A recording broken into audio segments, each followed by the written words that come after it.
leo tukaja tukakutana na Yesu, tukaingia kwenye ibada za kila mtu amwendee. Maana tunasema pasia na hekalu, baada ya Yesu kufa, pasia na hekalu lilipasuka, tukapata mamlaka ya kuingia.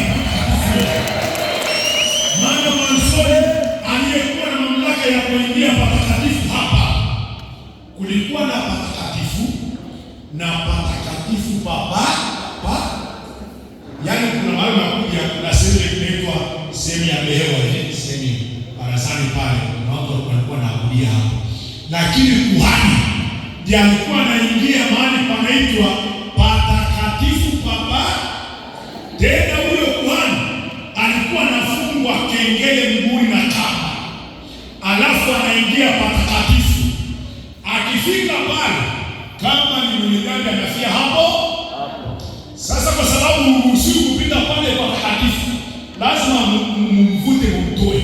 Maana ukijaribu kwenda kumtoa pale unafia hapo. Kwa hiyo inabidi sasa afungwe kama mguuni na kengele. Sasa akiingia kule patakatifu ili mjue kwamba kuhani ametenda dhambi, ni mtakatifu, na sekeli sema atembea patakatifu hapo. Unajua yuko mzima huyu yuko na mzima. Lakini kama ameingia kwenye dhambi kule ndani, anafia huko, na kwa sababu hamruhusiwi kuingia kule, lazima anaanguka amekufa, anaruhusiwi kuingia. Na sikile kama mnamvuta wapi? Yesu alipokufa msalabani. Haleluya. Maandiko yanasema pazia la hekalu likapasuka mara mbili. Wote tukaruhusiwa kwenda mbele za Baba wa mbinguni.